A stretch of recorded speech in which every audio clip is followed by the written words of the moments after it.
Hello students, अपनी पिछली class में हमने षोडशः पाठः कवित्वम कालिदासस्य पढ़ा था। कालिदास के बारे में मैं आपको कुछ बताना चाहती हूँ कि जब कालिदास ने बहुत तपस्या की, जब उन्हें एक महर्षि ने बताया कि तुम जिस डाल पर बैठे हो उसी को काट रहे हो, तुम तो गिर जाओगे। तो तब वो हंस दिए। कालिदास जो थे वो पहले बहुत ही मूर्ख थे। उसके बाद फिर जब वो सही में जब वो गिर गए तब बस फिर से जाके उन ऋषि के पैर पकड़ लिए उन्होंने और कहा कि आपने ही मुझे इतना बताया था और वैसा ही हुआ, तो मैं क्या करूं बताइए। तो उन्होंने कहा कि तुम विद्या प्राप्त करना चाहते हो तो काली माँ की के नाम से उनकी तपस्या करो, उनकी आराधना करो। तो फिर कालिदास ने उनकी पूजा की, तपस्या की। जब काली माँ प्रसन्न होकर उनके सामने आई तो उन्होंने एक हाथ में धन वैभव और एक हाथ में प्रसिद्धि जो थी, दोनों अपने हाथ में ली उन्होंने और उनसे कहा कि तुम एक चीज कोई भी चुन लो इसमें से। तो उन्होंने कहा कि एक हाथ में दूध और एक हाथ में दही लेके काली माँ आई थी कि दूध का जो रूप है वह है धन संपत्ति का और दही जो है वह प्रसिद्धि के लिए है ये तुम्हारे। तो वो उन्होंने जल्दी से दोनों को लिया उनसे और दोनों मिलाकर पी गए। तो इस तरह से वो इतने काली माता के इतने बड़े भक्त थे कि उनका नाम ही कालिदास पड़ गया। और काली माँ जो थी उन्होंने उनको फिर दोनों वरदान दिए कि कितना चतुर है, यह सोचकर उन्हें दोनों वरदान दिए। और फिर वो सच में ही उन्हें धन भी मिला, ऐश्वर्य भी मिला, वह प्रसिद्ध भी हुए। और तो आगे चले देखते हैं आगे क्या होता है इस पाठ में। भार्या विद्योत्तमा तस्य परोक्ष प्रेरिका आसीत् परंतु एषः कालिदासः परवर्ती साहित्योपासकानां कवि कुलगुरुः अस्ति। पत्नी विद्योत्तमा जो थी उनकी अप्रत्यक्ष रूप से उनकी प्रेरणा स्रोत थी, परंतु ये कालिदास अपने बाद के साहित्यकारों के लिए कवि गुरु की तरह है ना।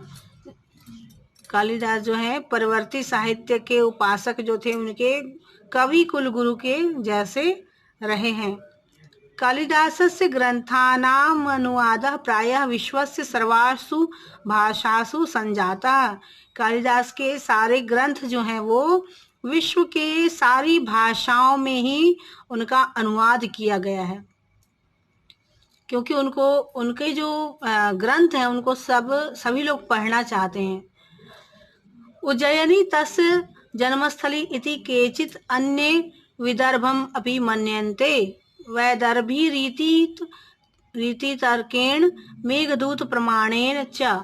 उज्जयिनी जो है उनकी जन्मस्थली थी ऐसा कुछ लोग मानते हैं, कुछ इन्हें विदर्भ का भी मानते हुए प्रमाण में मेघदूत की वैदर्भी रीति की बात करते हैं। ये जो वैदर्भी रीति लिखा है ना उसके बाद में आज भी अद्यापि उज्जयिनी नाम अन्यत्र च प्रतिवर्षम देव प्रबोधिन्याम कालिदास महोत्सव विशिष्ट रूपेण आयोज्यते। परंतु आज भी उज्जैनी में हर वर्ष, उज्जैनी में भी और अन्य क्षेत्रों में भी हर वर्ष देव प्रबोधिनी देवी जो एकादशी होती है, देव उठनी एकादशी जिसको कहते हैं हम लोग, उस दिन उनका कालिदास महोत्सव, विशेष रूप से कालिदास महोत्सव का आयोजन किया जाता है। इस दिन देव उठनी एकादशी के दिन उज्जैनी में भी और कई जगहों पर इनके महोत्सव का आयोजन किया जाता है। यथा तस्य मेघदूते यक्षस्य शाप मोक्षः देव प्रबोधिन्यामेव जातः। अतः उनके मेघदूत के यक्ष को श्राप से मुक्ति देव प्रबोधिनी एकादशी के दिन ही मिली, क्योंकि उनके जो यक्ष थे उसको शाप से मुक्ति एकादशी के दिन ही मिली, इसलिए ऐसा मनाया जाता है।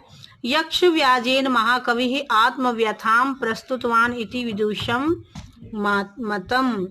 ऐसी मान्यता है कि यक्ष को आधार बनाकर महाकवि ने आत्मव्यथा, अपनी व्यथा जो है वो उसे प्रस्तुत किया है। अतः देव प्रबोधिनी तिथि महाकवेः उत्सव दिवसः न तो जन्म दिवसः जन्म दिवसत्सु शोध विषयो वर्तते। अतः देव प्रबोधिनी जो दिन है उसको उनके लिए उत्सव का तो मनाया भी जाता है। तो कभी कभी कोई कहता है कि इनका जन्मदिन है और कोई कहता है इनका जन्मदिन नहीं है। तो यह शोध का विषय हो सकता है कि खोज की जाए कि ये दिन आखिर क्यों मनाया जाता है। हो सकता है कि इनका जन्मदिन उसी दिन हो, तो यह शोध का विषय है। अपि च उक्तम पुरा कवीनाम गणना प्रसंगे कनिष्ठिका धिष्ठित कालिदासः अद्यापि तत्तुल्य कवेर भावादिनामिका सार्थ भवति बभूव। तो ये कहा भी गया है कि इसलिए कि किसी समय जब श्रेष्ठ कवियों की गणना होने लगी